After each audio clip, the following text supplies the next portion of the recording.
আসসালামু আলাইকুম ভিউয়ার্স, এই মুহূর্তে ব্রেকিং বিষয় নিয়ে হাজির হলাম। অবশেষে কিন্তু বিএনপির এই মুখ্য নেতা ইশরাক হোসেন গ্রেপ্তার হয়েছে এবং তার জামিনও বাতিল করা হয়েছে।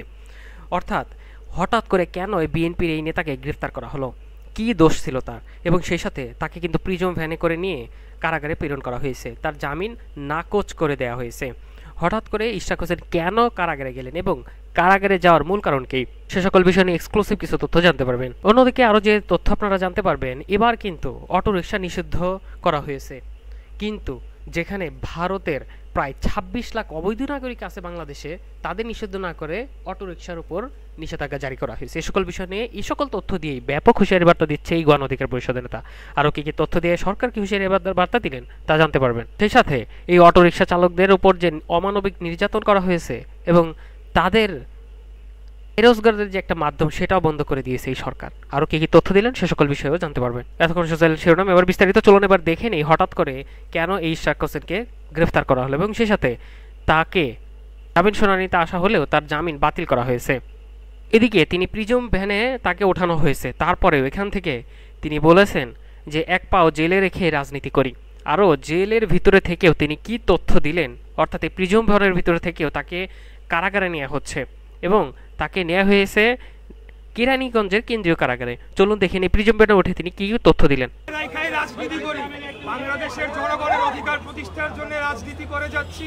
আজকে এই বর্তমান অবৈধ নির্বাচিত সরকার ষড়যন্ত্রমূলকভাবে বাংলাদেশের রাষ্ট্র ক্ষমতা দখল করে রাখার জন্য তারা বিরোধী দলীয় নেতাকর্মীদের উপর দমন পীড়ন চালাচ্ছে। মিথ্যা ষড়যন্ত্রমূলক মামলায় আমাদেরকে কারাগারে প্রেরণ করেছে। আজকে গোটা বাংলাদেশকেই কারাগারে পরিণত করা হয়েছে। এই অবৈধ সরকার তারা বাংলাদেশের জনগণের উপরে, বুকের উপরে গুলি চালিয়ে আমাদেরকে হত্যা করে, আমাদেরকে মিথ্যা মামলায় জেল জুলুম কারাগারে প্রেরণ করে বাংলাদেশকে দখল করে রেখেছে, বাংলাদেশকে লুটপাট করছে, বাংলাদেশের ব্যাংকগুলোকে লুটপাট করেছে, বিদ্যুৎ খাতে লুটপাট করছে, সমস্ত কিছু ধ্বংস করে ফেলেছে। আমরা বাংলাদেশের জনগণকে সাথে নিয়ে আমাদের নেত্রী, দেশনেত্রী বেগম খালেদা জিয়া এবং আমাদের নেতা তারেক রহমানের নেতৃত্বে আমরা এই লড়াই করে যাব যতদিন লাগে। মৃত্যুবরণ করতে হয়, আমরা পিছপা হব না। এই দেশটা আমাদের, এটা কারো বাবার দেশ না। বাংলাদেশ এই রাষ্ট্রের মালিক জনগণ। ৭১ সালে মহান মুক্তিযুদ্ধের মাধ্যমে এই দেশকে স্বাধীন করা হয়েছিল একটি গণতান্ত্রিক রাষ্ট্র প্রতিষ্ঠার জন্য। আজকে এই সরকার বাংলাদেশকে গণতন্ত্রকে হত্যা করে একদলীয় সরকার, একদলীয় রাষ্ট্র ব্যবস্থা কায়েম করেছে। এটা বেশি দিন চলতে পারে না, চলবে না। এরা জনগণ ভয় ভীত হয়ে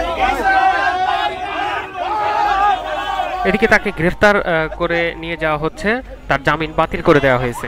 এদিকে দেখতেই পারছেন পুলিশের সেই প্রিজম ভ্যানকে লক্ষ্য করে বিএনপি পন্থী সাংবাদিক তারা কিন্তু যাচ্ছে এবং এখান থেকেও কিন্তু তাকে দেখার আপ্রাণ চেষ্টা, এবং এখানে একটু হলেও যাতে ইশরাক হোসেনকে দেখা যায় তা কিন্তু কেরানীগঞ্জের সেই কারাগারে নিয়ে যাওয়া হচ্ছে।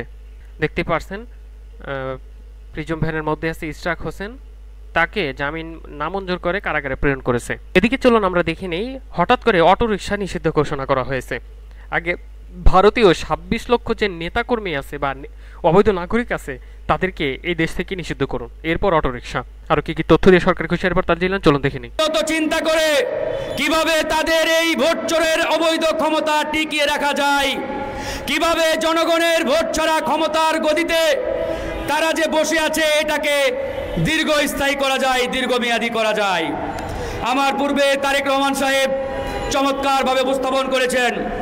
আজকে ওবায়দুল কাদের যখন বলে বাংলাদেশ ব্যাংকে সাংবাদিকদের কাজ কি কেন ঢুকতে চায়, তার মানে বুঝতে হবে এই ভোট চোর ওবায়দুল কাদের বাংলাদেশ থেকে, বাংলাদেশ ব্যাংক থেকে রিজার্ভ চুরির বড় ধরনের এক হর্তাকর্তা। এই জন্য ওবায়দুল কাদের চায় না কোনো সাংবাদিক বাংলাদেশ ব্যাংকে ঢুকে থলের বিড়াল বেরিয়ে আনুক। প্রিয় বন্ধুগণ, আজকে অটোরিকশা বন্ধ করে দিলেন হঠাৎ করে, কিন্তু শেখ হাসিনা আপনি একবারের জন্য চিন্তা করলেন না এই অটোরিকশার সাথে ২৫ থেকে ৩০ লক্ষ চালক জড়িত। এই ২৫ লক্ষ চালকের সাথে তাদের পরিবার পরিজনদের, আত্মীয় স্বজনদের অনেক সদস্যই জড়িত। আজকে আপনি ৩০ লক্ষ অটো রিক্সা চালককে হঠাৎ করে অটো রিক্সা বন্ধ করে দিয়ে পথের ভিখারি বানিয়ে দিলেন। আর আপনার এই ভোটচোর এমপি মন্ত্রীরা হাজার হাজার কোটি টাকা লুটপাট করে বিদেশে বেগম পাড়া বানালেও আপনার সেটা নিয়ে কোনো মাথা ব্যথা নেই।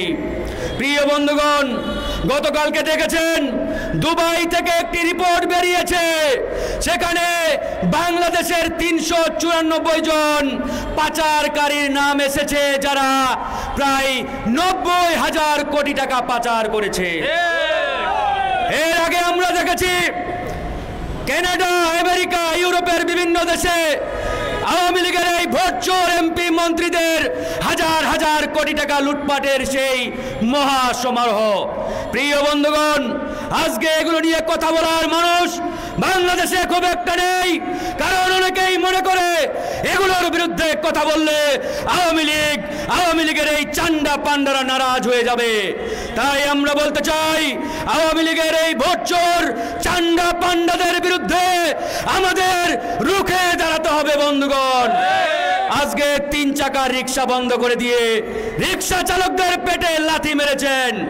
আমরা বলতে চাই, এই যে ওবায়দুল কাদের, আপনি 5 কোটি টাকা দামের গাড়িতে চড়ে বেড়ান, জনগণের টাকায়, জনগণের ভ্যাট ট্যাক্সের টাকায় আপনার এই গাড়ির তেলের ফুয়েল আমরাই দেই, জটকারা লাগাই, এই ঢাকা শহরে যানজট লাগাই তথাকথিত এই ভিআইপি নামক ওবায়দুল কাদেরের বংশধরেরা। এবং সব শেষে তুলে ধরতে যাচ্ছি, মানুষের পেটে লাথি কেন দিল, এমন প্রশ্ন ছড়ে দিলেন কিন্তু এই নেতা। মানে এটা বন্ধ করতে হবে না, কারণ যেখানে কোটি মানুষের রুজি রোজগার জড়িত, সেটা এভাবে একটি ঘোষণা দিয়ে বন্ধ করে দেওয়া যায় না।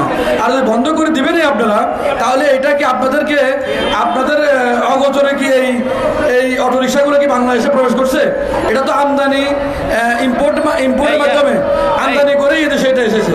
তো সেই ক্ষেত্রে আপনারা কি মানে মানুষের জীবন নিয়ে বা রাষ্ট্রীয় পলিসি কি হাস্যকর নয় যে আপনারা আমদানি করতে অনুমতি দিলেন কিন্তু সেটা ব্যবহার করতে অনুমতি দিবেন না? আপনারা মানুষের বিকল্প কোনো কর্মসংস্থানের ব্যবস্থা করবেন না, কিন্তু আপনারা বলবেন বন্ধ করে দাও। কিভাবে সম্ভব? তবে আমার যেটা মাথায় আসে সেটা হলো, মানুষের যখন পেটের যখন লাথি পড়ে তখন মানুষ বন্য হাতির মতো উগ্র হয়ে যায়। আপনাদেরকে, সরকারকে এবং সরকারের পিছনের শক্তি, তাদেরকে বলবো যে মানুষ এমনি খেপে আছে। নিত্যপণ্যের যে উদ্যোগতি, যে আপনার দিনকে দিন যে সিন্ডিকেটের কারণে দ্রব্যমূল্য থেকে শুরু করে আইন শৃঙ্খলার যে অবনতি, এমনিতেই মানুষ খুব ক্ষুব্ধ অবস্থায় আছে। তো আমরা যারা বিরোধী দলের রাজনীতি করি, আমরা চাই না যে শুধু রাজনীতি করি, রাজনীতির বিনিময়ে রাজনীতি না করে জনগণ উপকৃত হোক। আমি সরকারকে বিনীতভাবে কর জোটের অনুরোধ করতে চাই, রাস্তায় নামাতে পারে।